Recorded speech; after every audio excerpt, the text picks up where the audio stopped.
సమాజంలో గ్రంథాలయాలు ఎంతో ఉపయుక్తమని మున్సిపల్ చైర్పర్సన్ బండారి అనూష అన్నారు. ఇక ఆదిలాబాద్ పట్టణంలోని మున్నూరు కాపు సంఘ భవనంలో ఏర్పాటు చేసిన లైబ్రరీ, రీడింగ్ రూమ్లను మాజీ మంత్రి జోగురామన్నతో కలిసి ఆమె రిబ్బన్ కట్ చేసి ప్రారంభించారు.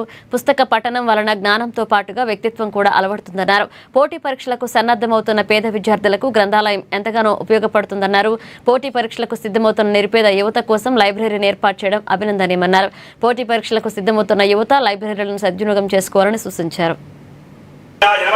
ओम माधवाय नमः नारायण महाराज की जय गणाधिपताभ्यो नमो नमः ध्यायामि ध्यानं समर्पयामि प्रार्थना सद्गुरुनाथो बुद्धिनी घोषगुमु विघ्नेश देवा गजमोतोस्तु कबरगा अयं मुहूर्तस्य मुहूर्तोस्तु सुमुहूर्तकाले सुमुहूर्तकाले सूर्यादीनां नवानां ग्रहाणां चन्द्रानुकूल्यता परसि स्थानो वन्देशो चन्द्रहाना देववाक्स्वान् वदिष्ठरेतु यावती सहि देवता सा सर्वा वेद ब्राह्मणे वसन्ति तस्मात् संतोषसेदाज्यो ग्रीष्मद्म श्रद्धभि ఏదైతే ఈరోజు మున్నూరు కాపు సంఘ భవనంలో ఏర్పాటు చేసిన గ్రంథాలయ ఇనాగ్రేషన్ కొరకై ఇది ఒక మంచి శుభ పరిణామం అని చెప్పుకోవచ్చు.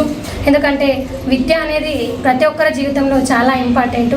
అలాంటి విద్య ఇప్పుడు ఏదైతే కోచింగ్ల కొరకై పేద పిల్లలకు చాలా కష్టంతో కూడుకున్నది. అంటే కొందరు వెళ్ళలేక, కొందరికి పాపం ఫైనాన్షియల్ ఇబ్బందితోని వాళ్ళు ఏదైతే గోల్ పెట్టుకుంటారో దాన్ని కొందరు సాధించలేక వాళ్ళకి ఎవరన్నా సహాయం చేస్తారేమో అన్న ఒక ఆలోచనలో ఉండి కూడా ఉంటారు.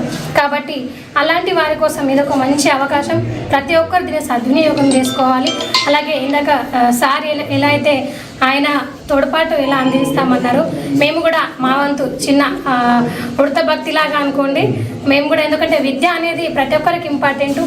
ఏదైతే మనము విద్య ఈ దశలో మంచి దశలో నేర్చుకొని ఒక పొజిషన్కి వస్తే కేవలం వాళ్ళు ఒకరు మాత్రం కాకుండా వాళ్ళతో పాటు వాళ్ళ కుటుంబం కూడా బాగుపడుతుంది. కాబట్టి ఇంత మంచి గ్రంథాలయంకి కావచ్చు, చదువుకున్న విలువ అది ఉపాధ్యాయ వృత్తిలో ఉన్న మా అధ్యక్షులు చాలా గొప్పగా ఆ రోజు ఏదైతే ప్రమాణ స్వీకారం రోజు చెప్పారో, నేను గ్రంథాలయం ముందుగా ఏర్పాటు చేస్తానని, అది తొందరనే ఈరోజు పూర్తి చేసుకోవడం జరిగింది.